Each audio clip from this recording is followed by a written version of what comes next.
नमस्कार मंडळी, कसे आहात सगळे? मजेत ना? तर आज आपण मस्त अशी इंटरेस्टिंग टेस्टी अशी रेसिपी पाहणार आहोत।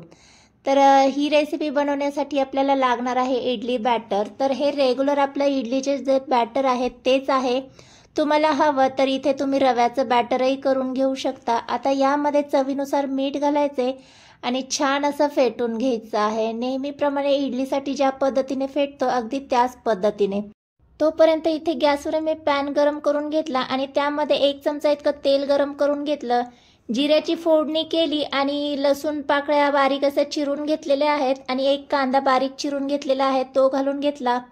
कांदा परततो एक साईडला, तोपर्यंत आपण एक वाटण तयार करून घेऊया। मिक्सर जारमध्ये 4-5 पनीरचे क्यूब घालून घेतले, 1 टोमॅटो घेतलेला आहे चिरून आणि 10-12 लसणाच्या पाकळ्या घेतलेल्या आहेत। आता याचा आपल्याला मिक्सरमधून बारीक अशी पेस्ट करून घ्यायची आहे।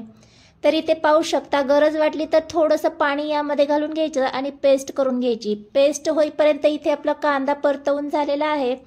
यामध्ये 1 टोमॅटो बारीक चिरून घेतलेला आहे तो घालून घ्यायचा आहे। आता काही मसाले घालून घेऊया। चवीनुसार मीठ घालायचे, पाव चमचा हळद घालून घ्यायची आहे आणि तिखट आवडीनुसार घालून घ्यायचे। अर्धा चमचा गरम मसाला घालून घेतला। आता छान हे सगळं आपल्याला एकजीव करून घ्यायचं आहे। मसाले 2-3 मिनिटं छान असे परतवून झाले की आपण जी पनीरची पेस्ट तयार केली होती ती घालून घ्यायची। पुन्हा हे छान 1-2-3 मिनिटं परतवून घ्यायचं आणि आपल्याला यामध्ये ग्रेव्हीसाठी पाणी घालून घ्यायचं आहे। तर जास्त पाणी घालणार नाहीये मी इथे, साधारण 1 छोटी वाटी इतकं पाणी घालून घेतलं आणि छान अशी उकळी फुटली की यामध्ये आपण जे बॅटर तयार केलेलं आहे ते घालून घ्यायचं आहे। तर इथे व्हिडिओ दाखवते त्या पद्धतीने बॅटर आपल्याला सोडून घ्यायचे आणि बॅटर सोडून झालं की 1-5 मिनिटं आपल्याला झाकण लावून मीडियम गॅसवर स्टीम करून घ्यायचं आहे। तर इथे पाहू शकता छान असं स्टीम झालंय।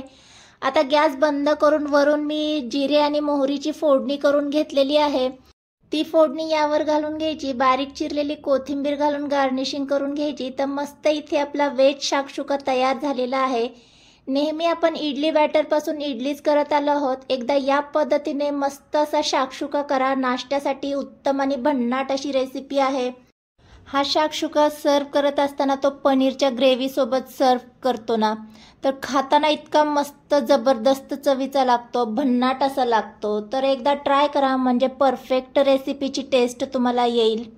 तर आजचा व्हिडिओ तुम्हाला कसा वाटला? व्हिडिओ तुम्हाला थोडासा जरी आवडला असेल तर प्लीज व्हिडिओला लाईक करा आणि चॅनलवर नवीन असाल तर चॅनलला मात्र नक्की सबस्क्राईब केल्याशिवाय जाऊ नका। भेटूया नेक्स्ट व्हिडिओमध्ये, तोपर्यंत मस्त खा आणि स्वस्त रहा।